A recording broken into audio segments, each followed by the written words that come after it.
nos vamos introduciendo ya sobre el tema de materia y forma, ¿verdad? Vamos a entrar un poquito más aspectos teológicos y filosóficos un poquito más profundos. Materia y forma, ¿verdad? Vamos a estar hablando sobre 7 principios fundamentales. Sí. Vamos a hablar en esta clase acerca de la voluntad, acerca del deseo, acerca de la imaginación, acerca del pensamiento, acerca del lenguaje, la conducta y los resultados, ¿verdad? ¿Ok? Entonces vamos a... hay algo que... lo que está escrito en el libro de Génesis, capítulo 1, verso 26, ¿verdad? Génesis, capítulo 1, verso 26, vamos a leer, cuando dice, entonces Elohim dijo, hagamos a la humanidad a nuestra imagen, conforme a nuestra semejanza. Y reinen sobre los peces en el mar, las criaturas que vuelan en el cielo, los animales, y sobre toda la tierra, y sobre toda criatura que se arrastra en la tierra. Vuelvo a leer otra vez, quiero que quede muy claro, ¿no? Génesis 1:26.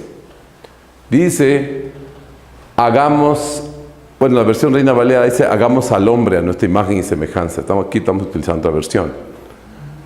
Y Elohim dijo, hagamos a la humanidad a nuestra imagen, conforme a nuestra semejanza, y reinen sobre los peces en el mar, las criaturas que vuelan en el cielo, los animales y sobre la criatura que se arrastra. Menciona 4 elementos fundamentales. Cuando dice del mar, está hablando de seres del agua. Cuando dice del aire, está hablando del viento, del aire. Cuando habla de la tierra, está hablando de la tierra. ¿Sí? ¿Y dónde está el hombre? Sí.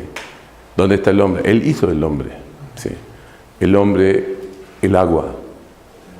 Por eso en el tetragrama vamos a encontrar, ¿verdad?, la figura de los 4 seres vivientes que se mencionan en Ezequiel capítulo 1, verso 10. A ver, vamos, Ezequiel capítulo 1, versículo 10. Dice así. Ezequiel capítulo 1, versículo. En cuanto a la apariencia de sus caras, tenían caras humanas. Tenían caras humanas. Al frente cada uno de los 4 tenía cara de león. Ahí dice, de frente, cara de león. En la derecha, cada uno de los 4 tenía cara de toro. En la izquierda, ¿sí? ¿Cómo pueden ver esto? Hacia el oriente. Si quiero que entiendan esto. Si tú te paras al oriente, que aquí estamos frente al oriente, ¿dónde está mi derecha? No, al sur. ¿Dónde está mi izquierda? Al norte. ¿Dónde está el rostro mío? Al oriente. ¿Dónde está mi espalda? Es el poniente. Entonces aquí nos da las claves. Tenía cara, a ver, regresamos otra vez el texto. Quiero que lo entiendan bien. Dice, en cuanto a la apariencia de sus caras, tenían caras humanas, ¿verdad? Esto es lo que se enseña en la Torá, como la Merkabah, la presencia de los 4 seres vivientes, ¿sí? Que tenemos que entender entonces la orientación correcta. En cuanto a la apariencia de sus caras, tenían caras humanas. Cada uno de los 4 tenía cara de león. ¿En dónde? A la derecha. ¿Qué quiere decir? El sur. Al sur. Cada uno de los 4 tenía cara de toro a la izquierda. ¿Qué quiere decir? Es al norte. Norte. Y cada uno de los 4 tenía cara de águila hacia atrás. ¿Dónde? Al poniente. ¿Sí? Al poniente. Ahí está todo. Entonces, ¿y dónde está el rostro viendo? hacia oriente. Entonces significa esto, ¿verdad? Que el águila siempre está en poniente, en el arca. En el oriente está el hombre, el rostro viendo a oriente. Porque acuérdense, Ezequiel 47 habla que en el altar del oriente, el trono del Eterno, ¿sí? Por eso Orión se considera una constelación que nos da orientación. Orión es la brújula del mundo. Orión es el secreto de muchas revelaciones del conocimiento, está en Orión. El sur dice que tenemos al toro, más bien sí, a la izquierda al toro, y a la derecha tenemos al león. Diríamos, así se encontraba el arca del pacto. ¿Sí? Esta es la ubicación del arca del pacto. ¿Qué tiene que ver? Tiene que ver que, entonces, los 4 rostros. Y este es lo que representa el tetragrama hebreo.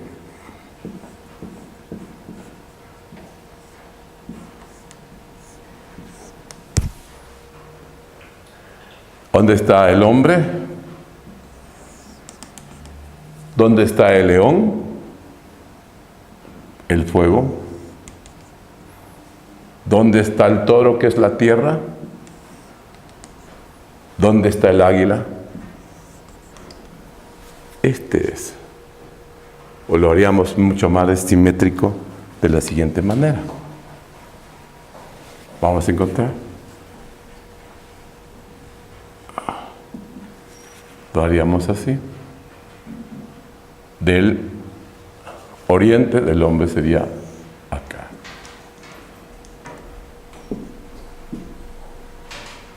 Entonces, este es el sentido de la ubicación correcta del tetragrama, ¿sí? Lo estamos viendo aquí en Ezequiel capítulo 1, versículo 10, ¿sí?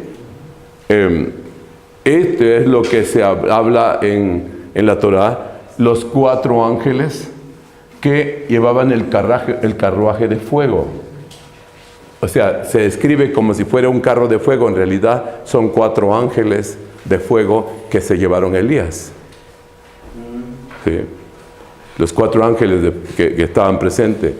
Y aquí, ¿dónde tendríamos ¿a dónde ubicaríamos al que nos da le voy a dejar de tarea para que lo lean. ¿Sí? Los 4 ángeles que están ahí. ¿Cuál sería? Gabriel, Miguel, Uriel y Rafael, ¿verdad? Rafael, Uriel, Gabriel y Miguel. Está establecido también la posición que ellos tienen, ¿sí? Bueno, para dejarlo de esta forma. Entonces, aquí, ¿de dónde se deduce este principio? ¿Sí? De este texto que estamos sacando acá, ¿sí? La orientación. Y es muy importante entender esto porque el lenguaje profético va a estar dirigido hacia esta visión. Si tenemos que entender a Ezequiel, a Jeremías, a Isaías, a los profetas de Dios, ¿verdad? Siempre hablaron en este concepto. Cuando, por ejemplo, Jeremías decía, del norte vendrá el castigo, ¿verdad? El norte vendrá el castigo. ¿De qué está hablando? Sí, del norte. Aquí está hablando del norte. El castigo. ¿Sí? ¿Por qué? ¿Por qué creen ustedes que al norte viene el castigo?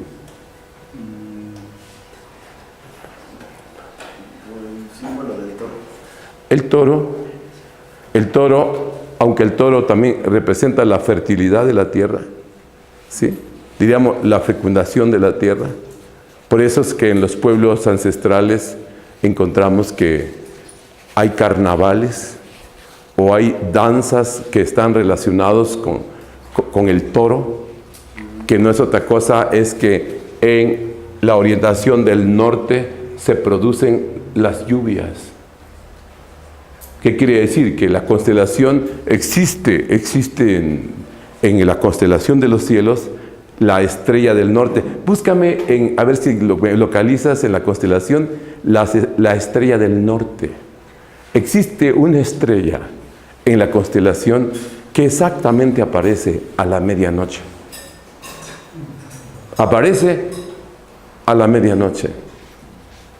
¿Y qué es lo que provocan? Las lluvias, las aguas, ¿verdad? Por eso cuando decían la violencia viene del norte, está probado que como pueblo sabio de Israel sabía el sistema de orientación. Las guerras vienen del norte. Los países que están ubicados hacia el norte del sistema planetario, vamos a encontrar que el del norte vienen las guerras, ¿verdad? De hecho, la bendición y la prosperidad viene del sur.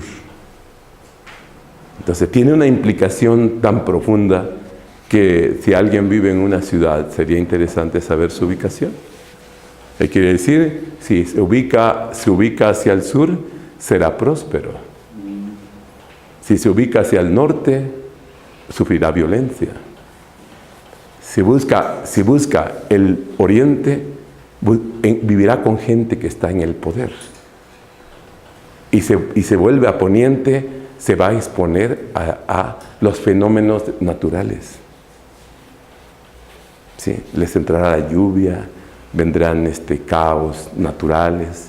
Entonces, los sabios siempre tenían el sentido de ubicación de las cosas, sea país, sea ciudad, sea un lugar que podamos tener ubicados. Vamos a encontrar entonces la importancia que tiene el sentido de ubicación. ¿Sí? El sentido de ubicación. Entonces, creo que es importante entender entonces lo que escribió, más bien lo que se registra en el libro del profeta Ezequiel, capítulo 1, verso 10, los 4 seres vivientes. Y aquí es donde vamos a encontrar, ¿verdad? Porque, ¿qué realmente es la Merkabah? ¿Por qué se utiliza el concepto de la Merkabah? La santidad expresada en el nivel de pureza mayor. ¿Qué quiere decir? Un estado de santidad, un estado de pureza, un estado de limpieza máximo, ¿verdad? En este caso, hoy vamos a entrar en los aspectos del alma. También vamos a entrar en los aspectos del alma, ¿no? Pero primero vamos a explicar un poquito acerca de esto. Entonces, para darnos una visión del mundo, para dar una visión, era importante también entender estos 4 elementos de la materia.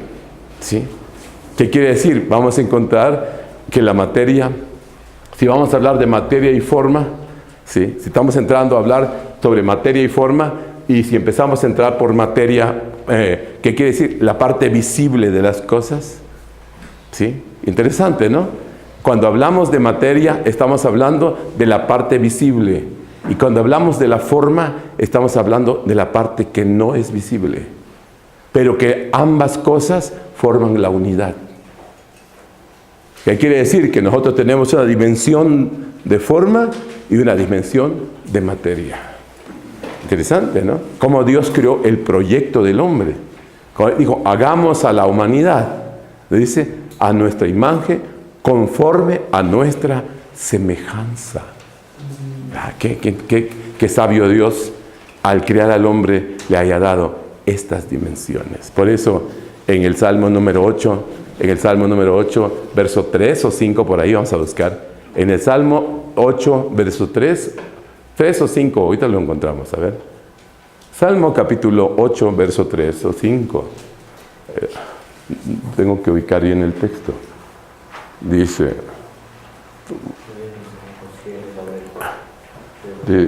ahí está, dice. Cuando veo todo esto, me pregunto, ¿qué es el hombre para que te preocupes por él? Es una pregunta que hace el salmista. ¿Qué es el hombre para que te preocupes por él? ¿O el hijo del hombre que lo visites a él? lo hiciste un poco inferior a los malajén. ¿Qué dice? Tú lo has hecho un poco menor que los ángeles. Lo has hecho un poco menor que los ángeles. ¿Qué quiere decir? Que si nos ponemos a pensar sobre esta declaración que es la Sagrada Escritura, da una descripción o fija una dimensión de la capacidad del hombre, es muchísimo. ¿Qué quiere decir? Que nosotros nos desconocemos mucho. ¿Qué quiere decir? Que cada uno de nosotros tenemos un concepto tal vez muy limitado de nuestro ser. Tal vez no hemos llegado a entender realmente quiénes somos. No has descubierto o no hemos descubierto quién en realidad es el hombre. Algunos han dicho, el hombre es un ángel y también un demonio, dijo, ¿no? Lo decían porque tiene la capacidad de elegir entre el bien y el mal, ¿verdad? Entonces, el hombre o la mujer son seres un poco menor que los malajim, dice aquí. Un poco menor que los ángeles. Entonces, deberíamos conocernos. Deberíamos entonces preguntarnos quiénes somos.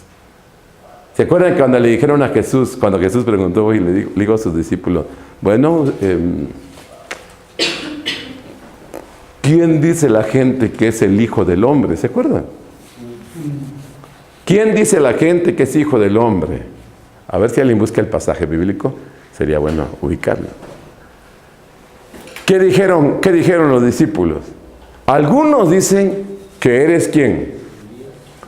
Elías. Ahora la pregunta es, ¿por qué creen ustedes que dijo, por qué creen que la gente decían que era Elías?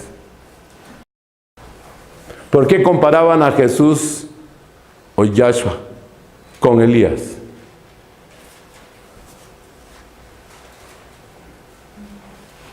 Porque todo el pueblo de la nación hebrea sabe que Elías no ha muerto. ¿Sabe que Elías qué? Lo llevó la Merkabá. ¿Sabe que Elías fue llevado por ángeles de Dios? Y como caballo de fuego, ¿no? Como un carruaje de fuego. Y saben, Israel tiene la conciencia y la verdad de que Elías no solamente se ha aparecido en momentos de la historia, sino que está presente en la historia de Israel. De hecho, dentro de la circuncisión de la Brit Milá, siempre se coloca una silla vacía para que en el acto importante del pacto abrámico de la Brit Milá, también se tiene la certeza de que hace presencia Elías, el profeta. Entonces, cuando el pueblo hablaba de que realmente era Elías, ¿quién dice que Elías tenía razón? Tenía razón.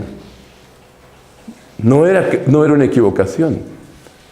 ¿Por qué? Porque venía con el mismo espíritu de Elías. ¿Qué quiere decir? El mismo Ruaj de Elías. Que era, en materia era diferente, pero en forma del mismo Ruaj de Elías. Por eso es que dijo Juan el Bautista, viene alguien, ¿verdad? Con el mismo espíritu de Elías, ¿verdad? Y ahí dijeron, mas os digo que Elías ya vino y no le conocieron, sino que hicieron con él lo que quisieron. ¿A quién estaba diciendo? Juan el Bautista. ¿Se acuerdan? Estaba refiriéndose a Juan el Bautista, que vino con el mismo espíritu de Elías, ¿verdad? ¿Y ustedes creen, de dónde creen que vino Elías?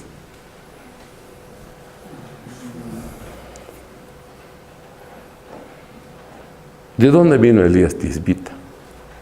Cuando hemos leído la historia de Elías, ¿a dónde aparece Elías?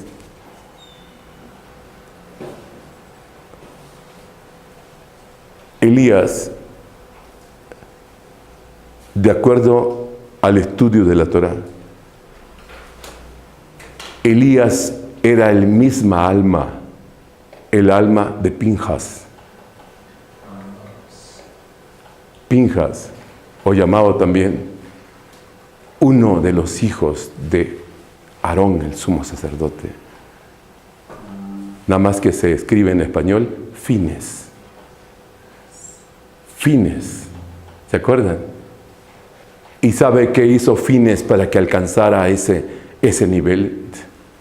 Fines no contaminó su alma con la idolatría. Fue el sacerdote que se cuidó de la idolatría. Y entonces dice que cuando Dios castigó a Nadab y Abiú,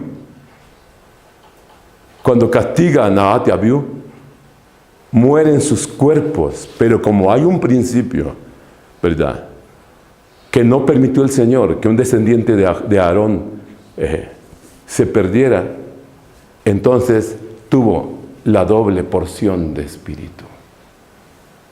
Y esa doble porción de espíritu es lo que declaró Eliseo cuando dijo: quiero la doble porción de espíritu. ¿Cuál era? Era la porción de ¿quién? De Fines y de Nadab. ¿Qué quiere decir? Que el recipiente, por eso aquí está diciendo que la materia es el recipiente, nuestra carne, nuestro cuerpo, nuestro vaso, pero en realidad la forma es el espíritu. ¿Se dan cuenta? Entonces, ¿qué quiere decir? Dos naturalezas. Qué impresionante de que hombres puros, ¿verdad?, descendientes puros, ese Ruach tan limpio, tan poderoso que había en Fines, o traducido como Pinjas, ¿verdad?, fue sentir un celo por Yahweh. Entonces, ¿dónde está la pureza de alguien que está en un alma de santidad, un alma de limpieza, en su celo por el Señor? Por el celo por la santidad de Dios. Qué interesante, ¿no? Por eso Elías sintió celo cuando Acab estaba permitiendo la idolatría con su mujer, que inundaron de idolatría a Israel. Se levantó el profeta de Dios porque tiene un celo de Dios. Porque era como una combinación del sacerdote más el profeta. Qué interesante. Acuérdense, Jeremías fue hijo de un sumo sacerdote. Y el sumo sacerdote se llamó Hilcías. ¿Y qué fue el celo de Hilcías? Haber leído la ley que encontraron en la restauración del templo y se lo llevó a decírselo al rey. Es trabajo de un sumo sacerdote decirle al rey lo que Dios dice. Y por eso es que el profeta decía: así ha dicho Jehová de los ejércitos. ¿Qué le movía? ¿Qué le movía a decirlo? Un alma, su Ruach santo, su celo por el temor de Dios. Y quiere decir que cuando alguien empieza a sentir celo por lo sagrado, celo por la ley de Dios, celo por las cosas de Dios, significa que su nivel de pureza espiritual ha incrementado. ¿Se dan cuenta? Por eso le preguntó: ¿quién dice que soy? Oye, Elías. Aunque ahí estaban confundiendo, porque como había muchos mirones el día que mataron al Señor, y muchos no entendían lo que estaba pasando, el maestro habló en lengua aramea: Eloi, Eloi, lama sabachthani.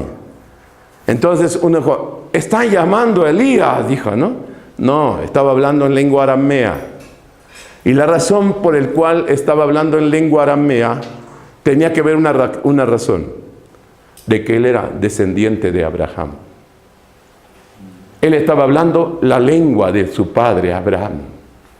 Imagínate que alguien estuviera matando a un tzotzil, ¿no?, confundiéndolo como un extranjero. Y en el momento de su muerte, ¿cómo se dice amados hermanos en tzotzil? ¿Ah? En tzotzil, amados hermanos. ¿Qué hermano tac? ¿Verdad? ¿Qué hermano tac? ¿Por qué me están matando? ¿Cómo se diría? ¿Por qué me están matando?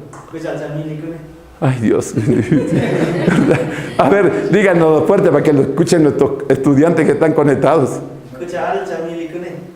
Amén. De repente habla así, que oye, estamos mal. Estamos matando a un paisano nuestro. Esa era la razón por qué el maestro estaba hablando en lengua aramea.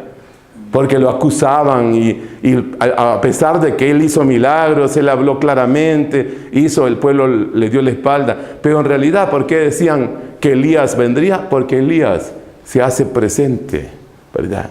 Elías no está muerto. Donde hay un alma justa, donde hay un alma que ha hecho pactos con Abraham a través de la Brit Milá, la circuncisión, ahí habrá un alma pura. Ahí habrá un alma que dará la vida si es necesario, ¿verdad? Por eso es que dijo el Señor, no teman los que matan el cuerpo, dijo, ¿verdad? Sino, ¿qué deberían temer?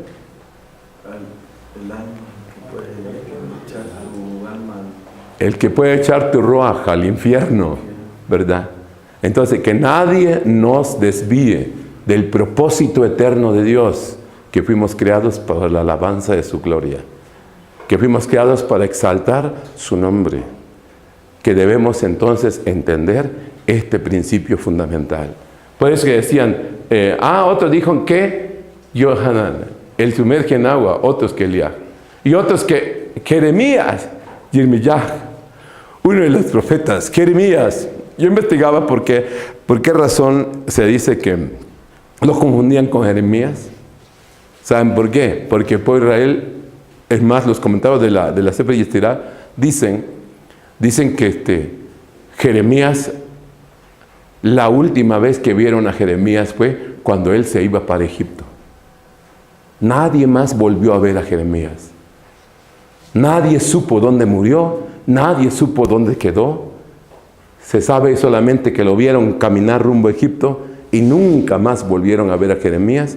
Por eso algunos decían, ya regresó Jeremías. Pero ¿saben también por qué? Porque él lloró cuando vio el templo.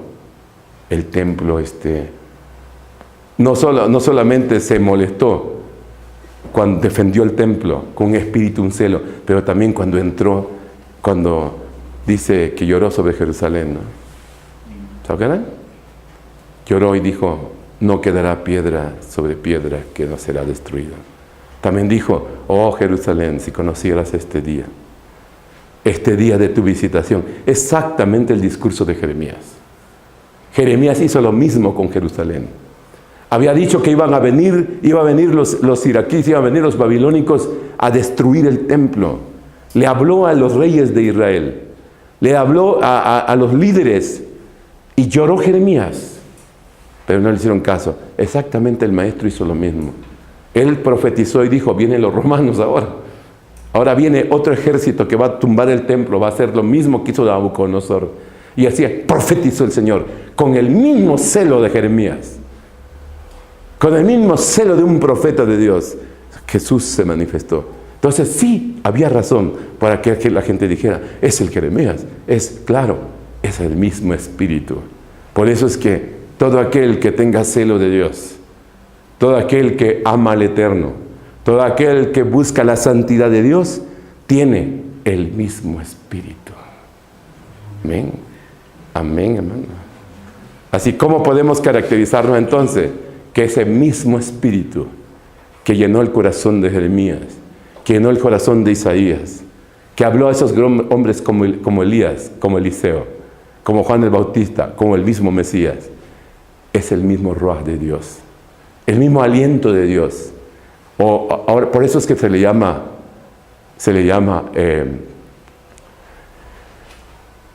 en el español que nosotros tenemos, ¿verdad? Hablamos del Pneuma Hagios en el griego, ¿no? El Pneuma Hagios, que sería el Espíritu Santo, que no sería otra cosa más. ¿Cómo se diría en hebreo? Ruach HaKodesh. ¿Ok? El Ruach HaKodesh. Por eso estamos aquí. El Ruach. Entonces deberíamos entender esta importante dimensión de la materia y de la forma.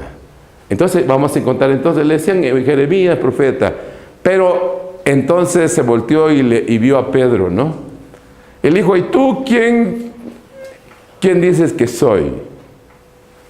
¿Verdad? Interesante. Pero ustedes les dijo, ¿quién dicen ustedes que soy? Simón Kefa, Simón Pedro, respondió, tú eres el Mesías, el Hijo de Elohim viviente. Aquí está traducido también como el Hijo de Yah, ¿verdad? Aquí en este español, en la Torah va a aparecer como el Hijo de Yah, el Hijo del Dios viviente. Por eso es que encontramos, pues, ya en repetidas ocasiones leemos Yah. Por eso la palabra aleluya. Aleluya, ¿qué quiere decir? Gloria al Espíritu viviente, al ser que vive para siempre. Amén. Debemos dar gloria al Espíritu que vive para siempre. Que vive, por eso en Isaías 57:15 hace una referencia de Yah, el Dios viviente, de acuerdo a la Torah. En la traducción en español aparecen, búsqueme Isaías 57:15. Dice, Isaías 57:15. Dice así. A ver. Porque así dice el Altísimo. Es otra traducción para Yah, ¿verdad? El Altísimo. Así dice el Altísimo, el Hakodesh exaltado, el Santo. También se traduce como el Santo, el puro. De eso que estamos hablando, pues, de ese espíritu, ese Ruach HaKodesh, ese espíritu que da vida, ¿verdad? Ese soplo que el Eterno ha dado para darnos vida, que vive para siempre. ¿Quién es el que vive para siempre? El Eterno, el que vive para siempre, el que no tiene principio, ni pasado, ni presente, ni futuro. Él es por toda la eternidad. El que vive para siempre, cuyo nombre es Jaleón, el Elión. Yo habito en la altura y en lugar Kadosh Kadoshim, pero también como el quebrantado y humilde, para reavivar el Ruach del humilde. Aquí viene.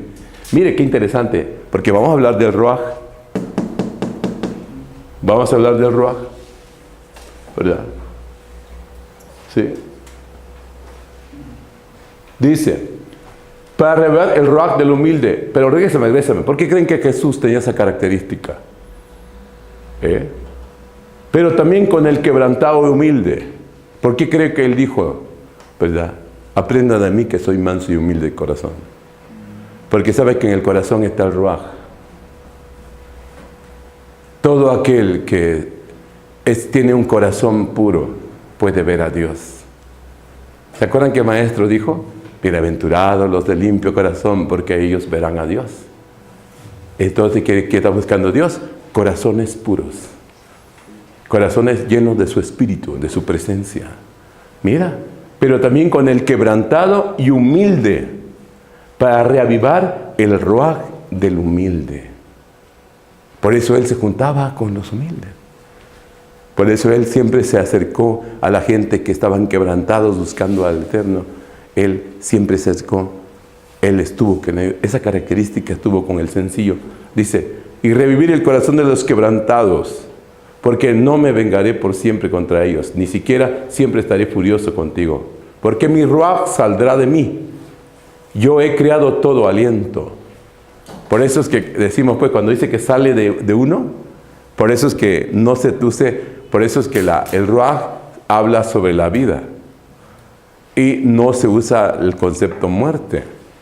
Eso lo hemos explicado. Hay que decir, se utiliza el concepto sueño. Sueño. Entonces quiere decir que cuando dormimos en las noches, nuestro Ruach abandona nuestro cuerpo. ¿Comprende? Nos damos cuenta. En la materia se mantiene. Pero ese ente del Ruaj que está en nosotros, ¿verdad? Que nosotros es una dimensión del Ruaj que se manifiesta, según el Zohar, en el Nefesh, que sostiene los órganos del cuerpo y la sangre, mantienen vivo nuestro cuerpo, pero la esencia de nuestro Ruaj se desprende. Entonces, cuando vuelve otra vez el despertar es equivalente como una resurrección.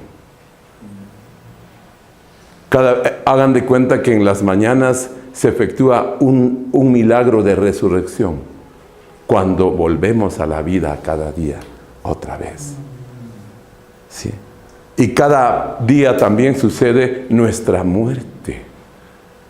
Nuestra muerte, porque se separa el Ruaj del cuerpo cuando nos vamos a dormir.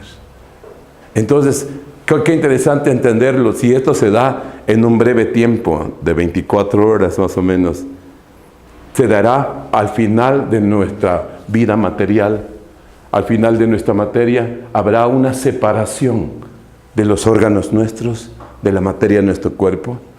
Si pudiéramos mirar una fotografía de nosotros 7 años después de muerto, ¿cómo estaría nuestro rostro? Ya no encontraríamos ninguna carnita, ¿verdad? ¿Cómo estarían nuestros huesos? Cambió la forma. Pero no es que cambió, se transformó. Entonces existe una transformación en la dimensión del mundo de la acción. Por eso hoy estoy entrando a 7 principios. Uno es la voluntad. La voluntad nos llevará al deseo. El deseo nos llevará a la imaginación. La imaginación nos llevará al pensamiento. Y el pensamiento nos llevará al lenguaje. El lenguaje nos llevará a la conducta.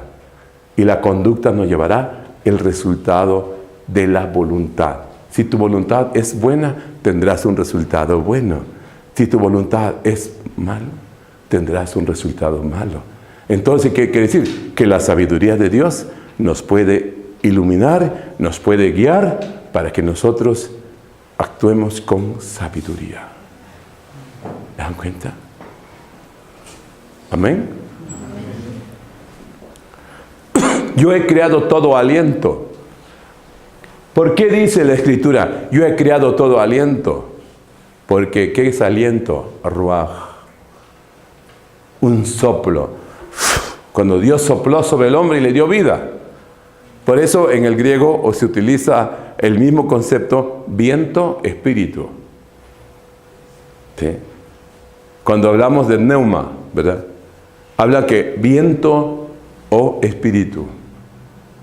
¿Verdad? Utiliza la misma raíz. Pero aquí el ruaj, el soplo, el aliento, yo lo he creado. A ver, Cristi, ¿cómo te puedes imaginar cuando Dios creó tu aliento? En la eternidad. No te creó tu aliento en el mundo de la acción, no te creó tu aliento en el mundo de la formación, no te lo creó. Tu aliento viene desde el mundo de la creación, cuando Dios creó las almas de los seres humanos. Entonces tendríamos que pensar que tendremos 3 puntos en la historia de nuestra existencia. ¿Qué quiere decir? Primero Dios creó nuestra alma. Después creó nuestro cuerpo. Después nos formó en el mundo físico. ¿Qué quiere decir? Vinimos sí del vientre, el mundo de la formación. Sin embargo, si no lo hubiéramos alimentado, si no hubiera comido, no se terminaría el proyecto. Entonces tenemos 3 puntos referentes: nuestra alma, nuestro cuerpo y nuestra existencia física. Entonces no somos cualquier cosa. Somos un poco menor que los ángeles. Entonces deberíamos conocerlos entonces, ¿verdad? Porque si usted está pensando, nunca se puso a imaginar, ¿verdad? Nunca se puso a imaginar la importancia que tiene nuestra alma. La importancia que tiene nuestra alma. El alma pura, ¿qué quiere decir? El mundo de la esencia. El mundo de la esencia es el alma. El mundo de la sustancia es la química que existe en nuestro cuerpo para transformar. Y el mundo de la materia es la forma, es la materia misma, como diríamos, ¿no? Esta, la evidencia de la construcción. Es como si nos imagináramos la construcción de un edificio. Primero estuvo en la imaginación del constructor. Luego estuvo en las bases y las estructuras que tenía que hacerlo antes de aparecer lo físico. Antes de pegar un ladrillo, se supone que hubo columnas, ¿no? Antes de soportar peso, el peso de 2, 3 edificios, hubo cimiento. Entonces existe un proceso de formación. Entonces nos conocemos poco entonces. Entonces, qué interesante entonces ver sobre el alma, el ruaj que tenemos, el aliento que Dios nos dio. ¿Saben ustedes que ahí está el código de todo el conocimiento que puede existir? Está en el alma. Hagan de cuenta que ustedes encuentran un diamante entre las piedras, pero necesitas pulir el diamante hasta que tenga un brillo exacto para mirar todo, ¿no? El alma vino limpio. El alma se ha ensuciado, o hemos ensuciado nuestra alma. El alma es la esencia de nuestra existencia. Por eso es que ahí se derivan las enfermedades de personas que tienen herida el alma. Por eso, mientras el alma no esté sano, el cuerpo nunca estará sano. Cuando el alma esté completamente sano, el cuerpo estará completamente sano. Entonces tendríamos que pensar que más allá de un tratamiento de lo físico, necesitamos entender las raíces y el origen, ¿verdad?, de nuestra propia existencia para poder conocer esto con mayor profundidad. Por eso los cabalistas y en este caso los estudiosos de Torah van a encontrar que los 365 huesos que son la estructura ósea del cuerpo están ligados con los 365 preceptos negativos de la Torah. Quiere decir, en el momento que nosotros quebrantamos un precepto de la Torah, negativo de la Torah, ya estamos perjudicando el alma nuestra. Estamos lastimando el alma. Y al lastimar el alma, inmediatamente habrá una conexión en el mundo de la materia. Por eso a veces que cuando alguien, por ejemplo, perdona, cuando alguien se reconcilia, cuando alguien recibe una influencia positiva, ¿qué pasa? Puede curarse en lo físico. Puede curarse. Podríamos mirar eso sorprendente, ¿no? Sorprendente. Bueno, ok. Yo he criado todo aliento, toda alma, dice. Fue por su pecado que por un poco de tiempo yo estaba enojado y los golpeé.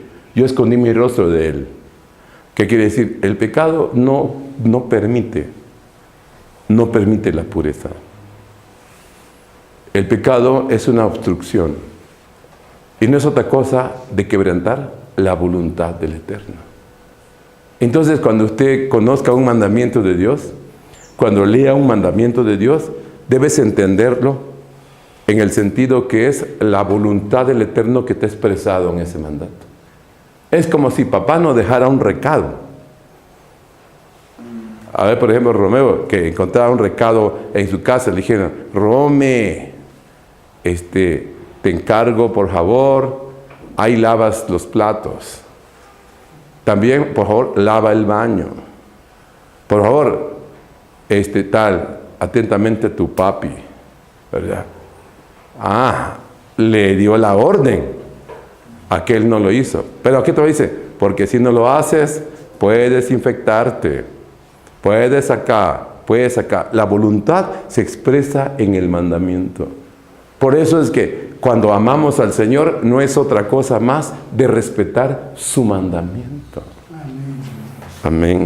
Cuando amamos al papá, amamos a mamá, no es tanto que, ay, qué chulo eres, qué chulo, no, sino obedecer su instrucción que nos dieron. ¿Sí? Porque se supone que desean el bien para nosotros, ¿no? Entonces, la voluntad del Eterno está expresado en el mandamiento establecido. Por eso el Señor dijo, si me amáis, dijo, guardad mis mandamientos. Yo os rogaré al Padre, dijo, ¿no? Yo voy a interceder por ustedes. Guarden el mandamiento. Entonces, ¿qué dice aquí, no? Yo escondí mi rostro de él y él estaba agraviado y fue triste por sus caminos. Yo he visto sus caminos y lo sanaré y lo guiaré y le daré consuelo y le he dado consuelo verdadero. Shalom sobre shalom para aquellos. ¿Qué quiere decir? Podemos encontrar entonces la sanidad del cuerpo cuando entendamos nosotros la sanidad del alma, ¿verdad? Entonces, por esa razón también en el griego se utiliza la palabra soteria para salvación. Sí, los que han leído la soteriología, que es la ciencia de la salvación en teología, van a encontrar que soteria es un concepto como salvación, pero también la palabra terapeu. La palabra terapeu es una palabra griega también que dice salvación, pero más en sentido de curación. Una cosa es salvación para el alma y la otra es salvación, sanación para el cuerpo. Por eso alguien puede encontrar el perdón del pecado, puede ser en la dimensión espiritual, que sería salvación del alma, pero sanación del cuerpo. Agárrate, hagamos dos experimentos, agarramos la mitad del grupo aquí, vamos a poner, los agarramos, los metemos en una casa, en un rancho allá, les decimos todo acá, pero todos los días los vamos a provocar a pleitos. Y a usted lo hace en otro rancho ahí con todo el servicio, todos los días le vamos a producir alegrías. Un trato, dirían aquí. Este grupo, si está así, se enfermará más rápido. Y estos que estaban enfermos van a sanar algunas de las cosas que iban enfermos. ¿Por qué? Porque estas cosas sí tienen un efecto en el mundo material. Qué interesante. Entonces, estar sano espiritualmente es un gran avance. Primero, la sanidad espiritual puede garantizar la sanidad emocional y la sanidad del cuerpo físico. La gente solamente habla sobre la sanidad del cuerpo físico. No, hay un intermedio. Entonces tenemos que empezar a hablar de tres sanidades: la sanidad espiritual, la sanidad emocional y la sanidad física de los cuerpos. Y si pudiéramos unificar los tres en uno, entonces estaríamos dando la verdadera medicina a las personas. ¿Qué es posible entonces cuando alguien se empieza a conocer? ¿Verdad? A ver, uno de ustedes. A ver, Luis.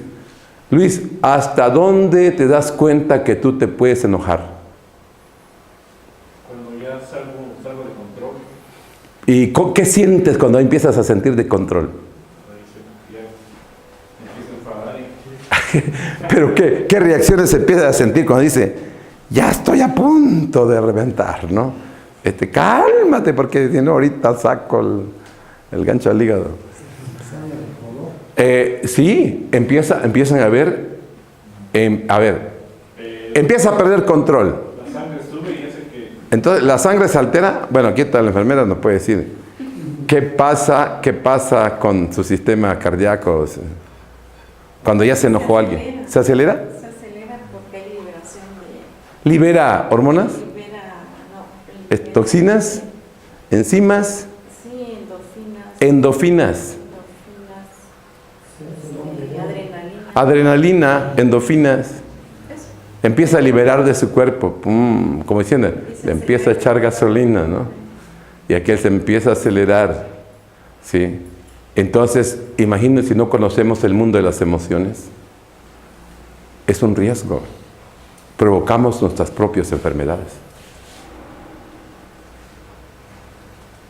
Pero si los conocemos, si los podemos controlar, es un gran avance. Deberíamos tener creo que la olla Presto tiene una válvula, ¿no? Un respiradero ahí, ¿no? Cuando esto ya esté por aquí nomás.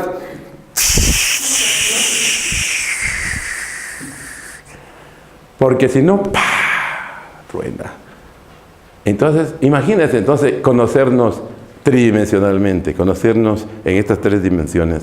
Sí es tremendo. Y alguien de ustedes, la inversa, hagamos. Aquel que ya está a punto de reventar y aquel que dice, uff, qué bien me siento. Estoy en el paraíso. No aquí en la zona norte, ¿no? Uff, qué felicidad. Como un estado de... Y por eso es que se manipulan las drogas. Por eso es que hay... ¿Ustedes creen que el diablo hizo la amapola? No, el diablo no tiene todo el poder para hacer una amapola, ¿verdad? Dios hizo la amapola. Dios hizo la marihuana. ¿Qué otra droga natural? Los peyotes, el opio. ¿Usted creen que el diablo vino a sembrar opio? No. ¿Que todos los demonios del infierno vinieron a poner sus 5 hectáreas de marihuana? No. El problema es que el hombre, como no se conoce así y no tiene sabiduría, a veces se destruye a sí mismo.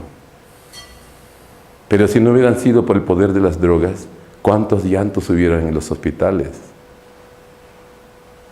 Teníamos que cortar piernas sin anestesia. ¿Tú crees que alguien aguantara que le cortaran su fémur, le cortaran su brazo sin anestesia? Aunque le amarraran la boca, ese pobre salía la lágrima de chorro en los oídos, ¿no? Porque es un dolor terrible. Entonces, todas las cosas que existen en el universo tienen su contrario. Sí. Así como hay un infierno, hay un paraíso. Así como hay un momento de éxtasis, de placer, también hay un momento de dolor. Pero ¿saben qué hace el sabio? Busca el equilibrio. El equilibrio de todas las cosas. Así que no te espantes, sino que busca el equilibrio de las cosas. Sí. Hay que decir, habla lo necesario, come lo necesario, piensa todo lo que puedas imaginarte. No lo necesario, porque a veces ahí no podíamos ser conformistas, ¿no? ¿Ok? Entonces, qué interesante conocerlo. ¿Creen ustedes que se conoce más ahora que hace 10 años? Cristi, ¿qué recuerdas de tu niñez? Pues acuérdense que el Ruach tiene memoria. No es el corazón simplemente. No, esa es una válvula. Pero el Ruach, el alma, el ente, tiene memoria, tiene conocimiento. 8 años, Cristi, cuando tenías 8 años. Imagínate cómo eras. Cómo hablabas, cómo comías, cómo corrías, cómo te trataban, cómo te llamaban. ¿Te pegaron alguna vez? Sí. ¿Alguna vez te dijeron, ibas a agarrar una muñeca y de repente dijeron, no, agarre la muñeca, es de tu hermana. Ese no es para ti. Y tú dijiste, no me quisieron dar esto. Y tu alma, ¡pum!, una heridita ahí. ¿Sí? De repente llegaste, compraron muchos tacos, ¿no?, ricos, con salsa y todo. Y tú querías, no, es para el vecino. A ti una tortilla. Y su alma, otro golpecito, ¿no? ¿Sabe qué? Las heridas del alma. toda la acumulación del conocimiento, del dolor, de todo eso, hace sumas. Por eso la gente se ata. Por eso la gente dice, no puedo. No puedo, no tengo, no quiero. Y a veces está bloqueada la persona. A veces se bloquea la persona. Se conforma a vivir así. Y en realidad no es así. Puede superar todas esas cosas.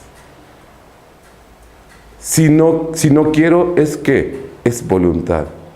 ¿Sí? Está débil su voluntad. Necesita una pulidita. ¿Sí? Necesitamos pulir su voluntad para que pueda tener más fuerza. Por eso es que hemos encontrado personas que dicen, no podía, puedes, a ver, en el nombre del Señor, en el nombre de aquí, acá. Y ¡pum!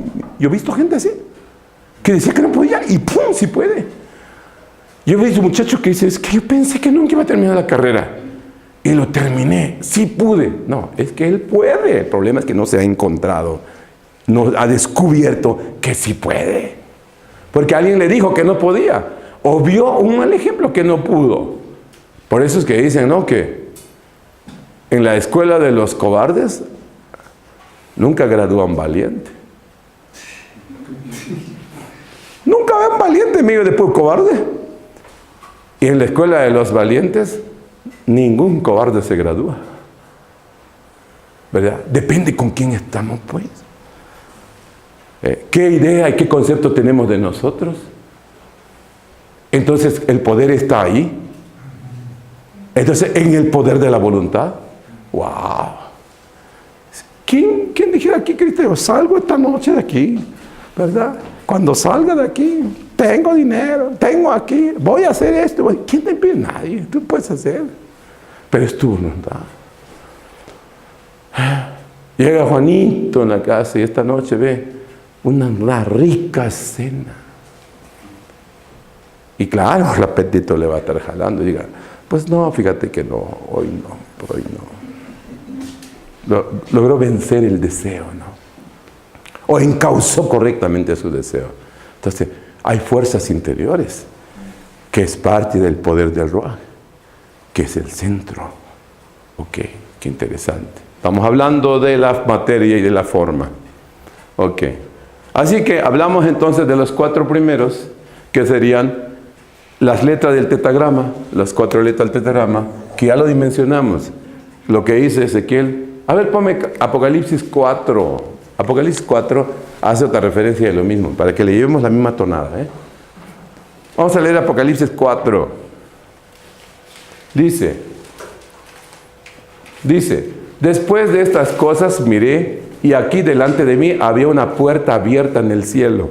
¡Ay, Dios! La voluntad siempre tiene puertas abiertas. La voluntad es como una puerta, ¿sí? Tú puedes abrir o puedes cerrar, ¿sí? ¿Se acuerdan de aquel cuadro que pintaron a Jesús tocando la puerta y alguien dijo que ¿por qué no le creaban una chapa por fuera? Y alguien dijo, no, la chapa está por dentro. ¿Verdad? No es el que está afuera el que abre. Ese es el que está dentro que abre para que deje entrar. Es siempre la voluntad está siempre una puerta enfrente. Tú puedes decir no, tú puedes decir sí. ¿Quién decide? Tú. Aquí no es que vamos a echar la culpa. Ay, el diablo me empujó a abrir la puerta. ¿Verdad? No, nadie. O el miedo te empujó o tus deseos pecaminosos. Por eso es que hablamos de la Yetzer Hatok, la Yetzer Hara. La mala inclinación y la buena inclinación. Sí. ¿Cuál sería, a ver, Gerardo, la mala inclinación? La Yetzer Hara. Mala inclinación y la Yetzer Hatok. La buena inclinación. La arteria pulmonar. La órtica. ¿La órtica dónde nos lleva? La aorta nos lleva La aorta está pues por adentro. Por dentro. Un exterior y uno hacia interior. El aorta purifica. ¿Y el primero? La pulmonar Cala aire. se encarga de meter la sangre hacia los pulmones. Mete la sangre a los pulmones. Sí. Ok. Wow, ¿no? Qué complejo es haber hecho un corazón. Nosotros podíamos hacer uno, pero nadie garantizaba que funcionara. ¿Verdad? Pero Dios lo hizo muy bien. Entonces, la Yetzer Hará y la Yetzer Hatok, la mala inclinación y la buena inclinación, todo ser humano tenemos. Por eso el judaísmo y el cristianismo existe una diferencia en la concepción del diablo. El concepto de Satanás para el judaísmo no es lo mismo el concepto que nosotros tenemos como el cristianismo evangélico. Sin embargo, la Escritura se inclina más por la posición judaica. ¿Qué quiere decir esto? Nosotros como que hemos creado al diablo como una figura de que cargue todo lo que nosotros queremos darle. Echarle la culpa de todas nuestras debilidades, culparlo que él es el que nos estaba empujando, y nos hemos olvidado que tenemos un corazón que tiene la capacidad de decir sí o decir no, y que cada uno es responsable de sus pensamientos, de sus sentimientos, de sus acciones. Y deberíamos, por eso a veces somos mucho menos responsables en las cosas que hacemos. Queremos culpar a un tercero, queremos culpar a los demás de nuestros fracasos. No nos damos cuenta que nosotros mismos somos el mal, en el sentido de que tomamos decisiones equivocadas. Entonces, si tenemos a Yetzer Hará y la Yetzer Hatok, tenemos la inclinación derecha, la inclinación izquierda. Entonces sería interesante conocer la posición de esas arterias, Rocío. Viéndole en esa dimensión, ¿qué sería la derecha? Por esa razón es que también es importante la derecha. ¿Dónde está la derecha aquí? Acá, al sur. Este es sur. Este es norte. Este es poniente. Este es poniente y este es oriente.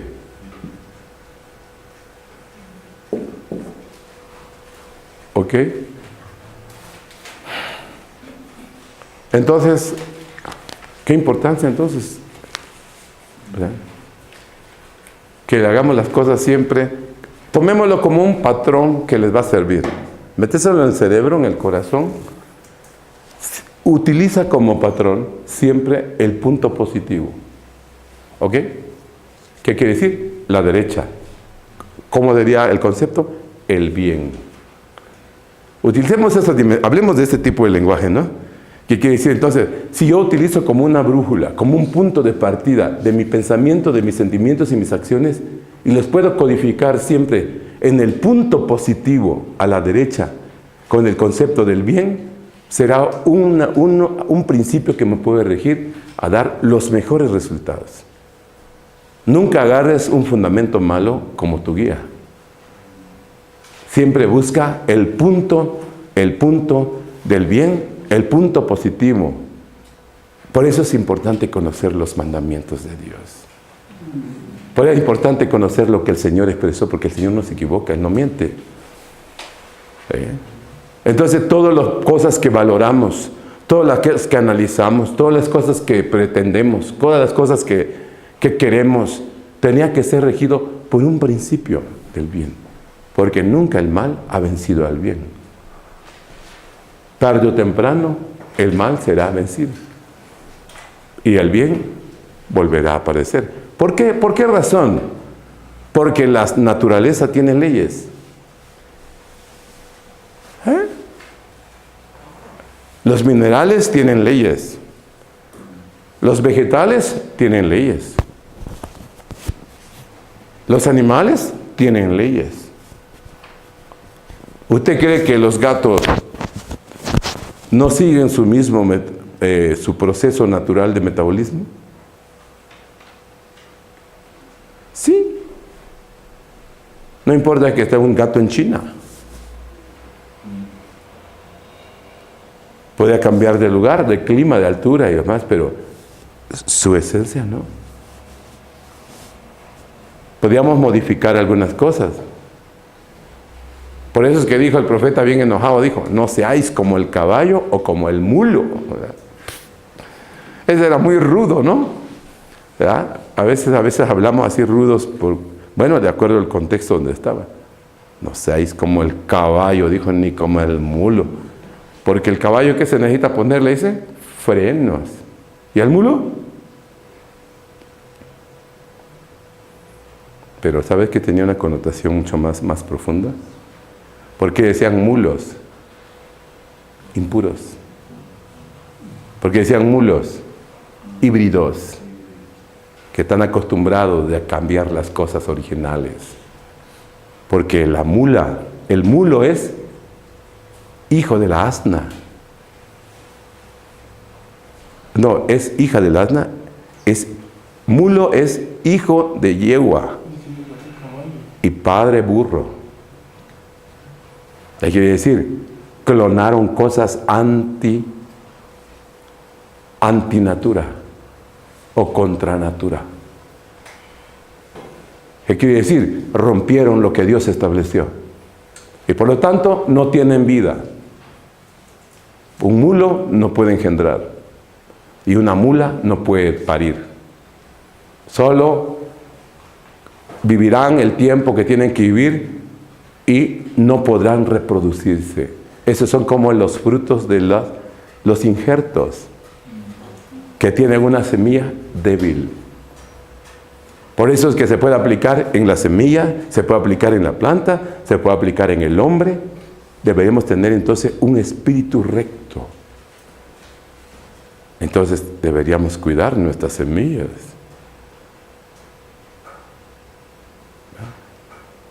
¿Qué calidad de semillas tenemos?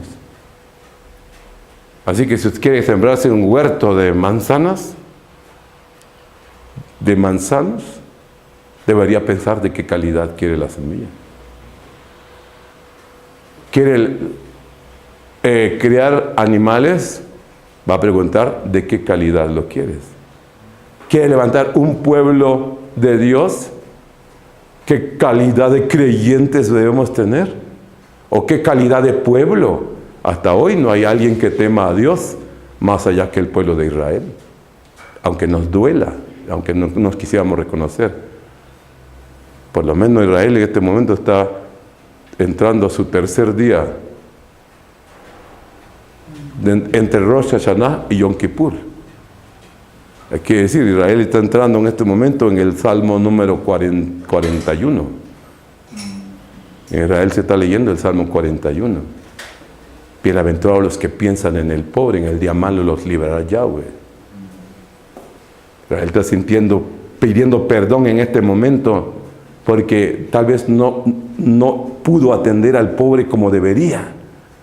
Está arrepentido porque dejó pasar una oportunidad de haber ayudado a un menesteroso, un necesitado, a un ministro, a una viuda, a un huérfano, a un extranjero. Hay también de Israel, que lo que te están haciendo los palestinos contra Israel, sin embargo Israel, ahí le está ofreciendo en los hospitales. Israel le está ofreciendo aquí ayuda y ayuda, ¿verdad? ¿Por qué? Porque tiene un espíritu conforme a lo que está establecido en la ley de Dios. ¡Wow! Miré y ahí delante mí había una puerta abierta en el cielo y la voz como de shofar que yo había oído. Hablándome antes dijo, sube acá y yo te mostraré lo que tiene que suceder después de estas cosas. Instantáneamente yo estaba en el Ruach. Mira, yo estaba en mi espíritu. ¿Por qué crees cuando estás conectado al Ruach? Está el entendimiento, está la vida, ahí está la esencia del espíritu, del poder, del soplo. Dice, ahí delante de mí había un trono, dice, y el trono había alguien sentado. El que estaba sentado ahí destellaba como diamantes y rubíes, y había un arco iris. ¿Sabe qué significa el arco iris?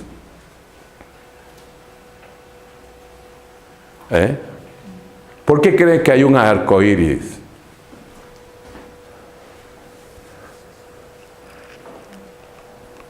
Este fue un pacto. Tenemos el pacto de la Brit Milá, que es la circuncisión, y tenemos el pacto también de Noé. No es otra cosa más que también las 7 leyes fundamentales de Noé, que ya lo hemos visto en el arco iris.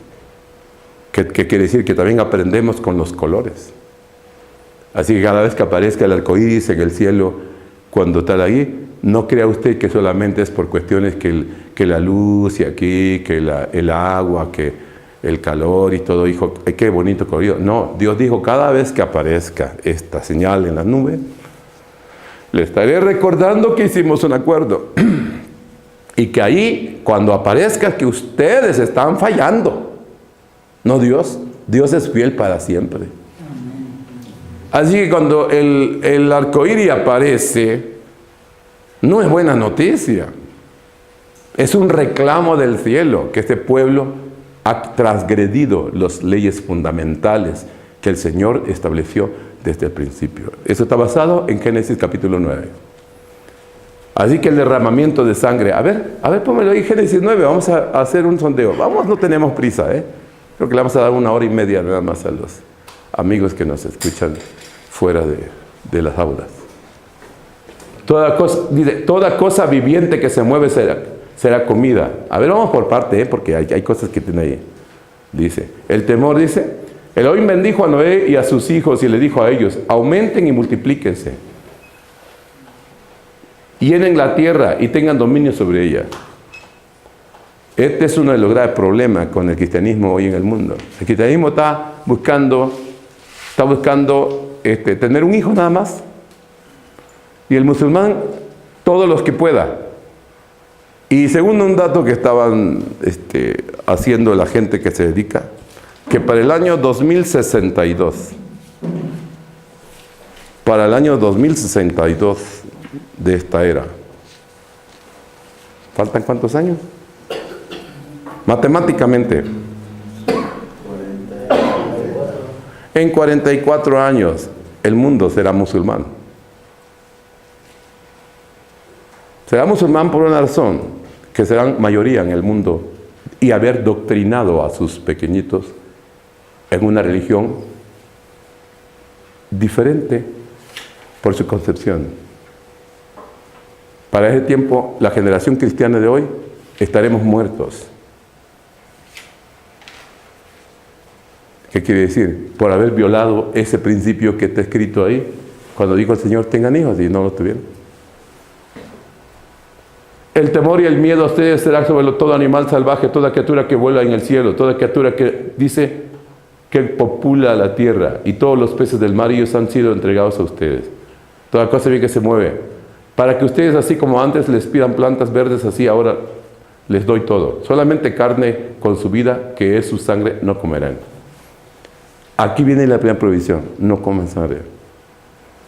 Por eso la ley de Noé fue no comer animal vivo, con su sangre. ¿Por qué? Porque en la sangre está parte también del alma. El nefesh en la sangre.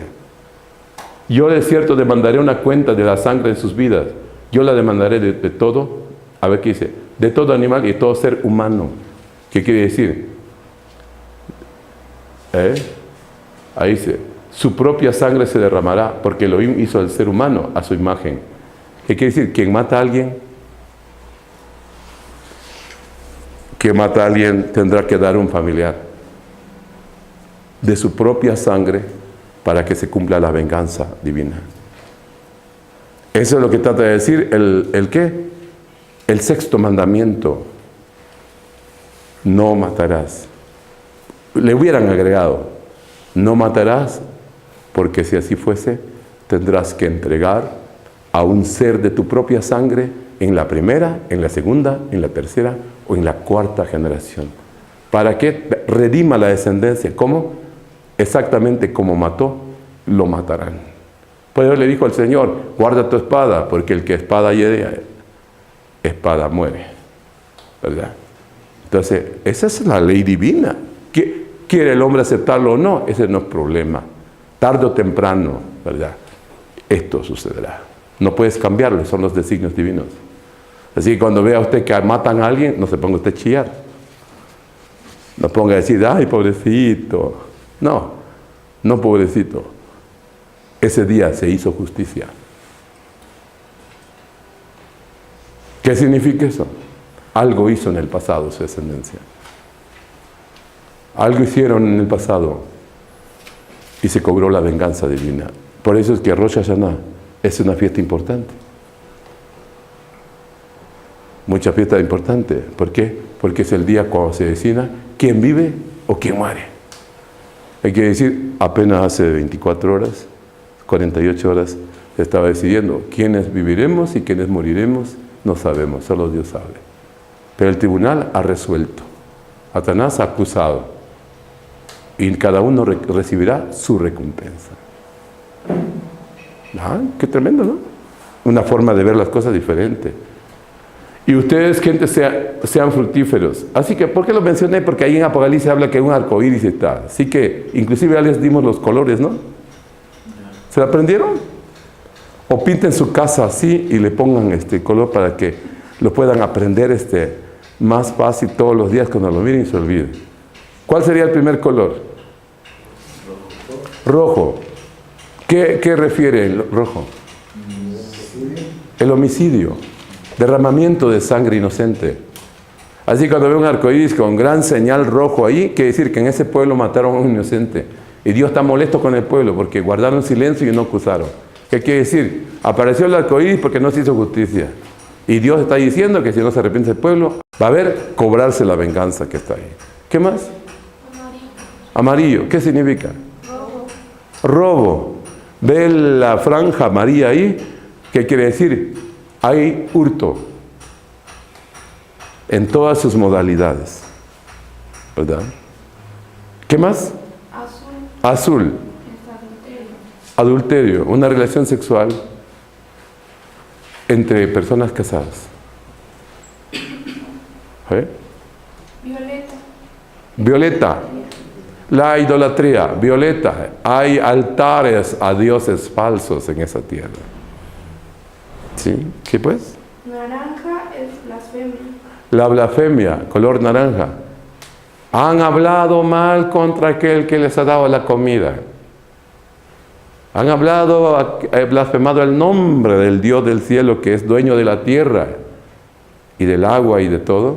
No supieron agradecerle. Blasfemaron contra Dios. El verde es comer animal. El verde dice comer sangre de animal vivo, ¿verdad? Crueldad, ¿no? Todavía gente dice, vente aquí, vamos a hacer unas mojarritas. Mira cómo se le pone así vivo y cómo brinca en el sartén. ¿Qué tal si la mojarrita nos agarrara a nosotros y nos tiraran en un sartén ahí, vivos, ¿verdad? En una palangana lleno de aceite hirviendo, y dijeran, pues sacan el pantalón y siéntenlo ahí. Pues no nos iba a gustar, pero somos crueles para tratar a los animales. Pero Salomón dijo, ¿no? Salomón dijo, bueno, que hay niveles para los alimentos, así está, ahí sí dice, pero tiene sus reglas. Hay que quitarle la sangre, que tenga aleta y que tenga escamas si son peces del agua, seres del agua. No coma sucio, ¿verdad? Cuida, no vayas a ensuciar tu arca del pacto que está en la sangre metida en tu ser, ¿verdad? Tienes que buscar la pureza. ¿Qué más dice? El índigo. El sistema de tribunales justos. ¿Qué quiere decir? Que el índigo aparece en el arco iris. Es que existen ministerios públicos o jueces, tribunales injustos, corruptos, que castigan al inocente y liberan a los culpables. Y así que la señal del cielo está ahí, no la puede modificar. No puede hacer el Congreso de la Unión una ley que diga, pues mañana, pues en lugar de morado, venga de otro color. No puede cambiar. Si pudieran, lo hubieran cambiado, ¿verdad? Pero como hay cosas que no podemos cambiar, que fueron establecidas por Dios. Así que en Apocalipsis dice, vi el arco iris, dice, ¿verdad qué? ¿Verdad? Dice, a ver, déjame ver. Ahí dice, alrededor del trono que brillaba como... Los tronos son para juzgar, jóvenes. Un trono es autoridad, el máximo tribunal, ¿no? Ahí donde se sienta el jefe que va a juzgar. Hay que decir, ese arcoíris está como diciendo, ahí está mi código, nada más que establecido en colores. Por eso Salomón, cuando hizo su trono, cuando Salomón hizo su trono donde juzgaba a Israel, tenía escaleras. Tenía escaleras, ¿se acuerdan? ¿Y por qué crees que tenían escaleras? ¿Nada más porque le gustaba sentarse arriba? No, porque cada escalera representa una enseñanza. No puedes ir a la segunda escalera si no has pasado el primero. Pero Salomón fue todavía más sabio. Colocó un animal ahí. Hay gente que todavía se esconde cosas aquí en el cuerpo y quiere pasar. Y le sueltan un perro y el perro dice, el perro ya lo dolió. ¿Y qué dice? A ver, revísenlo. Ah, llevaba algo adentro. Podrás engañar, ¿no? Pero si a un animal no puedes engañar, menos a Dios. ¿Sí? Entonces, ese es un trono de juicio. Mira, rodeando el trono habían otros 24 tronos. 24 tronos.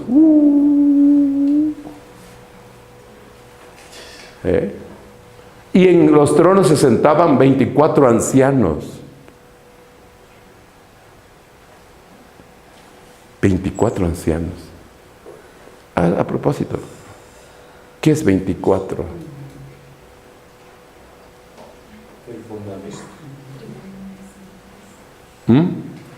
El fundamento. Es correcto, hijo. Es el fundamento. Es la yesod.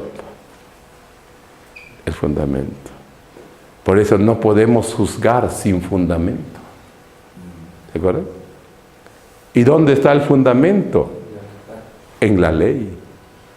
Yo no puedo juzgar fuera de la ley. Podías, y por eso es que el abogado va a decir, momentos, señores, discúlpeme, pero así está establecido en la norma. Yo no hice la ley. Yo estoy pidiendo el beneficio para mi cliente aquí, porque así dice. Y el juez dice, disculpen señores, yo pude haberlo mandado al infierno, pero no puedo porque aquí está el fundamento y en base a eso lo voy a juzgar. Por eso se llama 24, hijo, es correcto. ¿Qué quiere decir? En el concepto de la escalera del conocimiento, el número 24 corresponde a Yesod. Por eso es que yo les empecé a mostrar la escalera del conocimiento primero, porque si no tienen esa clave, no pueden descodificar los textos, ¿verdad? ¿Se dan cuenta entonces? El fundamento es la ley. El fundamento es la... Por eso es que Pablo dijo, nadie puede poner otro fundamento que el que ya está. ¿Y cuál es el fundamento? La Torah. La Sagrada Escritura. No hay otro. Es la Sagrada Escritura. Y por eso deberíamos conocerlo. Dice entonces, vestidos de ropa blanca, con coronas de oro en sus cabezas. Del trono salían relámpagos, voces, truenos y delante ardían 7 antorchas flamantes, que son 7 espíritus de Yahweh. Ajá. ¿Sabe qué es eso? En el lenguaje cabalístico son las 7 luces de la Sefirot. ¿Cuáles son las 7 luces de la Sefirot? ¿Es de Keter Anexa? Ajá, de Keter Anexa. Si hablamos de arriba para abajo, y si hablamos de abajo para arriba, De Keter de Malkut, No, sí, de Malkut. 10. ¿A Gebulah? No, a Jesús. Ajá, exactamente. A la bondad. A la bondad, ¿sí? Chesed. Entonces, que están ahí. Por eso se llaman los 7 principios fundamentales. Esa es la razón por qué Salomón, cuando escribe el libro de Proverbios, fíjese qué interesante, el libro de Proverbios no es otra cosa más que una paráfrasis de los 613 preceptos de la ley, basado en los 7 sefirot, en la sabiduría, sí. Este lenguaje corre a través de la escritura. Delante del trono había lo que lucía como un mar de vidrio, síguele, transparente como el cristal, en el centro alrededor del trono 4 seres vivientes. Ahí están. 4 seres vivientes, lo que estaba mencionando el libro de Ezequiel. 4 seres vivientes, cubiertos de ojos por delante y por detrás. ¿Qué horas son? ¿Sí? ¿Qué horas son, hijo? 7:23 a 7:30. 10 en el aeropuerto. Ok. Salimos de aquí 8:45 y llegamos. Le mandas el que me espere. 4 seres vivientes cubiertos de ojos por delante y por detrás. Síguele. Miren, entiendan esto. El primer ser viviente era como un león, otra vez. Era como un legor. El segundo ser viviente era como un buey. Toro, se usa la palabra, toro. El tercer ser viviente tenía un rostro que parecía humano. ¿Ok? Y el cuarto ser viviente era como un águila volando. Cada uno de los 4 seres vivientes tenía 6 alas. Y estaba cubierto de ojos por dentro y por fuera. Y nunca cesaban de decir día y noche: Santo, santo, santo es Yahweh, Elohim de los ejércitos del cielo. Él está viniendo. ¡Wow! La presencia del Eterno. ¿Sabe que Él está viniendo? ¿Sabe qué dice? Por eso es cuando se dice que baja la gloria de Dios, cuando desciende el Espíritu, el Ruach de Dios, la misma presencia de Dios. También hay manifestaciones de ángeles. Hay manifestaciones de ángeles. Cuando ese lugar santo se llena de la gloria del Eterno, ¿verdad? Vamos a encontrar entonces esto. Los 4. Ahora sí, ya explicamos un poquito sobre esto. Ahora vamos a entrar entonces. Entonces, si hablamos de la materia, hablaríamos entonces ¿de cuál? La materia estaríamos hablando en la dimensión física. Tu cuerpo, ¿no? Podemos agarrar, tocar a alguien tangible, podemos tocarlo. Pero hay una dimensión espiritual que no puedes tocar fácilmente. Entonces, la parte de la materia, vamos a encontrar el nefesh. Parte del alma que es el nefesh. También tiene que ver el nefesh, ¿verdad? Que estamos hablando que la dimensión del alma que tiene que tocar, el aspecto de ¿qué? Del lenguaje, de la conducta. Qué interesante, ¿no? ¿Qué papel juega la sangre? La sangre es un cúmulo de información. La sangre es una vida. Si pudiéramos despedazar la sangre, ver los elementos de la sangre. A ver, ¿podrían imaginarse qué es lo que el hombre podía encontrar hoy en la sangre? ¿O lo que va a encontrar en futuro en la sangre? ¿20 pruebas? ¿20 información? Muy poquito. Muy poquito. Vamos a encontrar. Le aseguro que la sangre le va a dar un nuevo giro a la medicina. La sangre va a dar un giro al entendimiento. La sangre... A ver, ya mencionamos las 4 materias aquí. Los 4 que se mencionan acá. ¿Qué sería? Fuego, tierra, agua y aire. 4 elementos. ¿Alguien se acuerda cuando estudió la secundaria y le mostraron una tabla periódica de los elementos? ¿Ya no se acuerdan?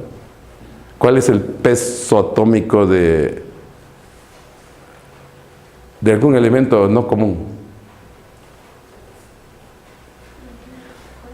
El número atómico, la masa atómica, el peso atómico. ¿Sabe usted que la ciencia ha investigado mucho sobre esto? ¿Cuántos elementos creen que ya encontraron ahora? Que en el principio hablaban de 4. Pregunta de general. ¿Cuántos elementos tiene la tabla periódica actualmente? 131. ¿Y saben dónde se encuentra? ¿Dónde fue el punto para encontrarlo? ¿En dónde creen que encontraron esa materia?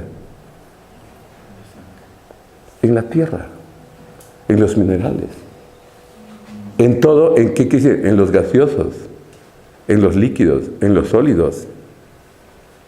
Así que ¿se podía usted imaginar que esos 131 elementos también están en nuestro cuerpo?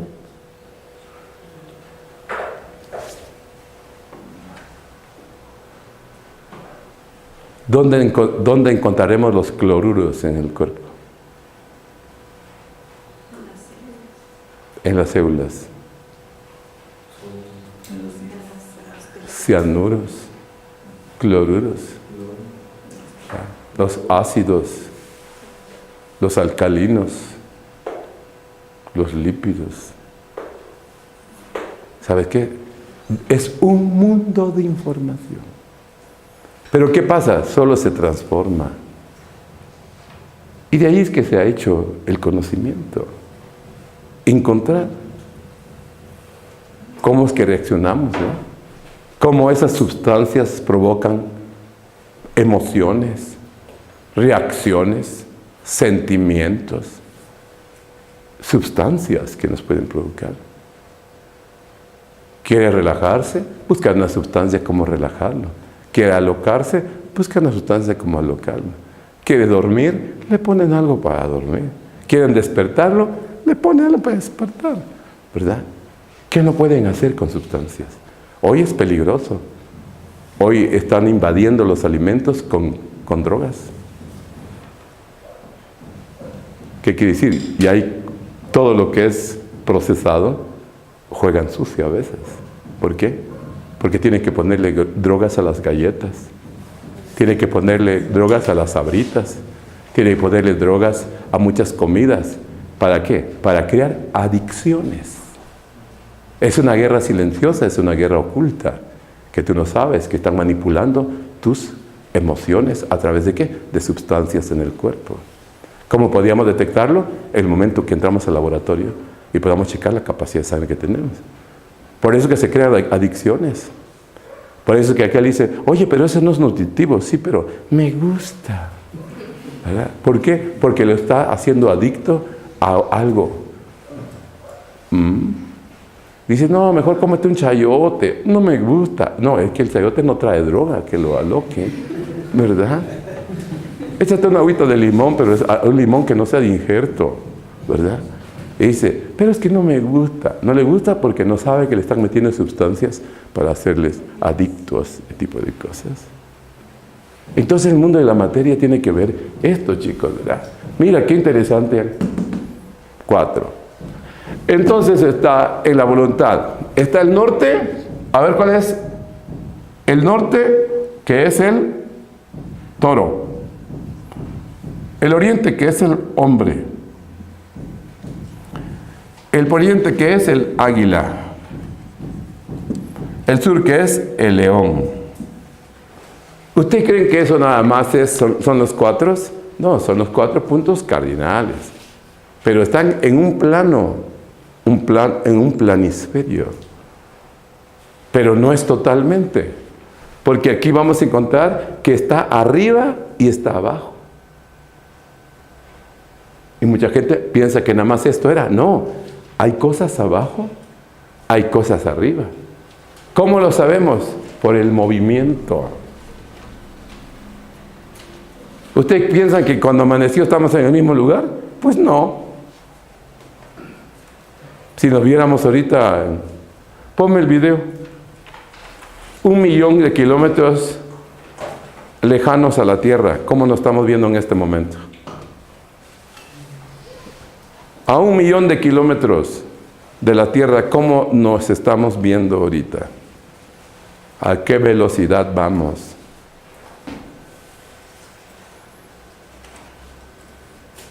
¿Qué quiere decir? El movimiento juega un papel importante.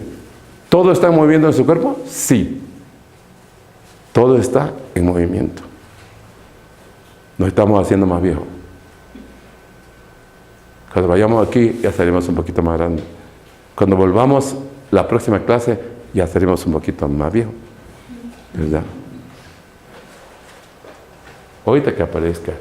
Entonces, no hizo Dios el primer día. No hizo Dios el segundo. No hizo Dios el tercero, el cuarto. No hizo Dios el quinto, el sexto y el séptimo. ¿Se dan cuenta que el séptimo es el que mueve todo? Mueve arriba, mueve abajo, mueve los 4 puntos. Si alguien fuera creativo para hacer un diseño utilizando esto, a través de este punto mueve todo.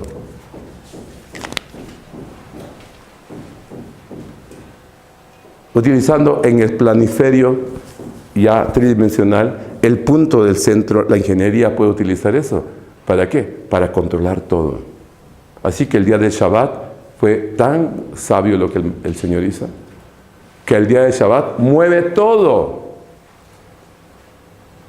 ¿Qué quiere decir? Nuestro ruaj, nuestra alma se potencializa en el día de Shabbat. ¿Qué quiere decir? En el día de Shabbat nuestra intelectualidad incrementa. Nuestra asimilación de conocimiento es mayor en el día de Shabbat.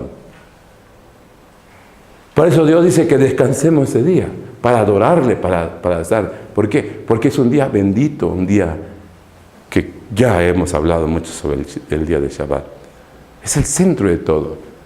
Entonces, ¿es la voluntad de Dios crear al hombre? Sí.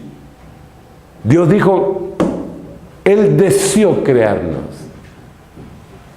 Él tuvo la voluntad de crearnos. Dijo, ¿qué dijo? Hagamos al hombre a nuestra imagen y a nuestra semejanza. Por eso cuando hay un pasaje en el Evangelio, cuando le preguntaron al maestro, ¿no? ¿Se acuerdan? Que le dijeron, maestro, ¿es lícito dar tributo al César? ¿Se acuerdan? Como dijeron, ¿es correcto que paguemos el impuesto? Tomando en cuenta que estos señores son extranjeros, no tienen ningún derecho y nos vieron imponer. ¿Y qué maestro qué dijo? Traer una moneda, dijo, ¿no? A ver, préstame una moneda. Una moneda, no tenga miedo, no le voy a bajar su dinero. Moyuk dice aquí. Dice que vio aquella moneda que tiene el rostro de Tiberio César, el que estaba gobernando Roma. Y dice que lo preguntó, ¿de quién imagen es esta? Dijo, de Tiberio. Dice que el maestro agarró así. Dale a Tiberio lo que es de Tiberio y a Dios lo que es de Dios. Pócatelas, ¿no? Qué tremendo, ¿no? Hasta los que estaban ahí dijeron, qué tremendo lo que el maestro dijo, ¿no? Alex, está reclamando que porque su imagen está aquí, pues dale a Tiberio. ¿Cuál es? Porque Dios creó al hombre a su imagen y semejanza, como diciendo así, tú pides lo tuyo, pero tú mismo me perteneces a mí. Tu imagen que tiene es mío. Tú andas reclamando tu dinerito, güey, por ahí, ¿no? Tu propia alma, tu alma mismo me pertenece a ti. Pero, qué cosa tremenda, dijo el maestro. Así que Qué interesante entonces, ¿verdad? Si Él nos crió a nuestra imagen, Él tuvo, por eso dijo, hagamos. Tuvo la voluntad de hacer. Entonces, por favor, la voluntad es la clave. Deberíamos trabajar nuestra voluntad. En la voluntad está la clave. ¿Qué nos va a llevar de la voluntad? El deseo de hacerlo. Por eso un médico le dice, cuando está aquí en el hospital todo todo decaído, todo, dice, pues, a veces en el reporte, no, el paciente coopera, el paciente tiene deseos de vivir. Lo anotan a veces las enfermeras o el médico, hace su estudio. Pero si encuentra uno que dice, yo ya me quiero morir, ya lleva la mitad de su muerte. Ya colaboró con una gran parte de su muerte. ¿Por qué? Porque no tiene deseo de vivir. Y todas las cosas se rompen, ¿por qué? Por la falta de la voluntad. Entonces la gente que dice, es que no quiero. No, porque su voluntad está dañada. Pero si un momento restaura esa parte de su alma, de la voluntad, tendrá el poder para decir, sí puedo, sí quiero, sí tengo. No tengo, lo busco. No quiero, ¿por qué no quiero? Porque tengo una herida, porque me fallaron, porque eso pasa pues. ¿Y qué pasó? ¿Te vas a casar o no te vas a casar? Ya nunca me voy a casar. Ya no. Me han tratado mal. Y aquí salí del infierno, no, a ir al abismo. No, está herido. Tiene una falsa concepción de la realidad. Está dañado en lo profundo. Pero cuando sane de ahí, verá la vida de otra manera. Entonces el poder está en la voluntad. Cuando Jesús le dijo al paralítico, ¿quieres ser sano? Fíjate qué curioso, ¿no? Jesús le preguntó. ¿Por qué ni siquiera puedo si llevo 38 años que me traen aquí, me jalan y me cargan? Todo el tiempo estoy aquí porque quiero sanar. ¿Cómo me preguntas si quiero? ¿Quieres ser sano? Pues la verdad sí es importante la pregunta. Porque la pregunta nos va a confrontar. ¿Quieres o no quieres? ¿Verdad? Como les conté una vez, ¿no? Que alguien dijo, que cuando era niño, dice, escribe una carta, te voy a pagar. Yo dije, claro, que no sabía leer, no sabía escribir.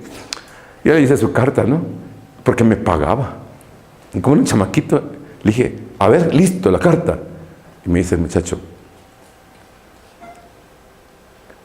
Estela, le dice. Estela se llamaba la muchacha. ¿Sí o no? Ya que sí o no. Y yo ahí con mi pluma esperando que me dijera más cosas, porque me van a pagar por escribir, pues. Sí. Le dije, ¿qué más? No dices todo lo que le quiero decir. Pues entonces me pagó y llevé yo la cartita, ¿no? Cuando la muchacha abrió la carta, dijo, Estela, ¿sí o no? Ella dijo, pues sí, ¿de qué? ¿Verdad? ¿Sí? ¿De qué? ¿O no? ¿De qué? No me explicó. Dile que vuelva a escribir la carta, ¿verdad? Entonces, si no tenemos claro nuestros deseos, muchachos, si no tenemos claro la voluntad, nuestro Padre no quiere que nadie se pierda, dice. ¿No dice así la Escritura? Dios no quiere que nadie se pierda, sino que todos procedamos al arrepentimiento.